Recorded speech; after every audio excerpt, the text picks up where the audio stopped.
and welcome to my YouTube channel.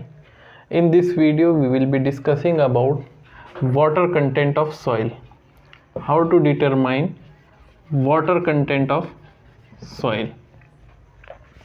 In this regard, we have the most standard method, that is known as the oven drying method. Oven drying method.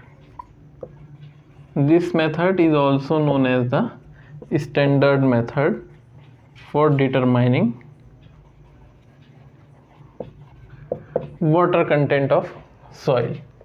So in this method, what we do, we take a container with a lid, airtight container should be there, and we put up soil sample within this container, and this container is weighed along with the soil sample. So let us say that the weight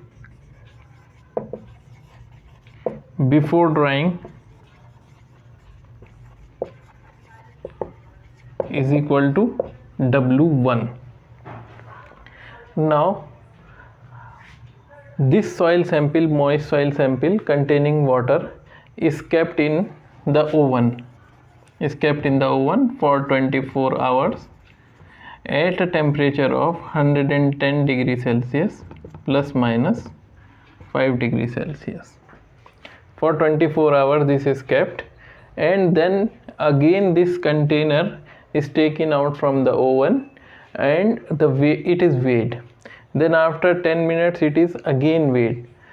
If the weight between two consecutive reading does not change, that means all the moisture has evaporated, and now this container contains only the dry soil and there is no moisture left in it. So we weight it after drying. Weight after drying. So let us say this weight comes out to be W2.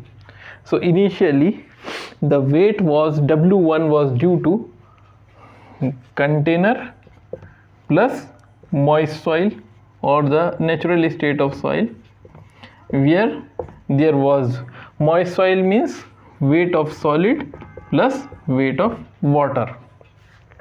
Both of the things were there.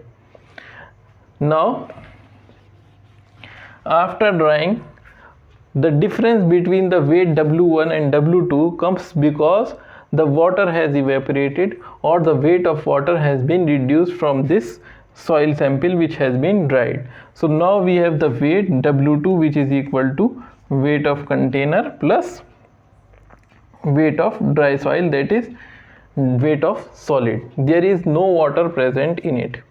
So when we subtract these two, that is the difference between W2 and W1, W2 minus W1, and that is W1 minus W2 because W1 will be higher or greater. So W1 minus W2 will be equal to the weight of water. The weight of container will get subtracted from both when that is W1 is C plus WW plus WS, and this is container plus weight of solid. When we subtract these two, we get this container, weight of container will be deleted from both the sides, and we have weight of water and weight of solid here, and when we subtract it, weight of solid will get cancelled out and we have weight of water. So in this way we get the weight of water. And to know the moisture content is equal to weight of water upon weight of solid. So we know the weight of solid also and weight of water also. So we can directly write weight of water is equal to W1 minus W2, and WS is the W2 minus weight of container, that we have to measure before starting the experiment. So in this way we can subtract the weight of container from this, and we finally get the water content from this method.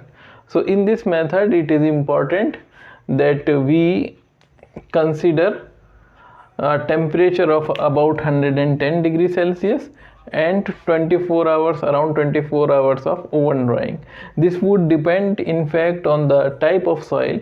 For example, sandy soil will dry quickly and clay soil has moisture holding capacity, so it will take longer time. So fine grained soils will take longer time, and for them we have to check again and again whether they have completely dried or not. This will be ensured when we take weight W2. So two consecutive readings of W2 should come same. Then we assume that this all the moisture has evaporated. So in this way we can determine the moisture content by this oven drying method, or the water content of soil by oven drying method. Thank you for watching our video. Please subscribe to our channel.